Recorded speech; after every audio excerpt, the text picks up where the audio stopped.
British మ్యూజియంలో ఉంది. అమరావతికి ఒక గ్యాలరీ ఉంది. శాతవాహనుల కాలంలో అమరావతి రాజధానిగా ఆనాడు పరిపాలించిన నగరం అది. ఎగ్జాక్ట్ గా ఇన్ని దశాబ్దాల తర్వాత మళ్లీ అమరావతి పేరు రావడం అది కోఇన్సిడెన్స్ కావచ్చు గాని ఓసారి చరిత్ర. దీంట్లో చాలా సెంటిమెంట్ కూడా ఉంది. రాష్ట్రం విభజన జరుగుతుందని ఎవరు ఊహించలేదు. మళ్లీ ఇక్కడ రాజధాని పెడతామని ఊహించలేదు.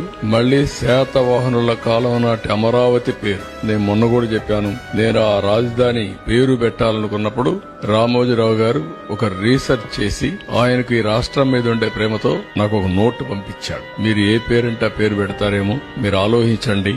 ఇది ఒక చరిత్ర సృష్టించే నగరం కాబట్టి నేను కూడా పరిశోధన చేశాను. నాకుండే వనరులతో పరిశోధన చేసిన తర్వాత ఈ నగరానికి ఈ పేరు పెడితే చాలా బాగుంటుందని ఆయన ఒక సూచన చేశాడు. సూచన చేసిన తర్వాత నేను కేబినెట్ లో 10 మందితో డిస్కస్ చేశాను. 10 మందికి 10 మంది యాక్సెప్ట్ చేశారు. దీన్ని బయట పెడితే 100 మందికి 100 మంది యాక్సెప్ట్ చేశారు. అంటే ఏ మాత్రం కాంట్రవర్సీ లేకుండా యునానిమస్ గా అమరావతి పేరుని యాక్సెప్ట్ చేయడం జరిగింది. అలాంటి ఒక చరిత్రాత్మకమైనటువంటి నగరం అమరావతి.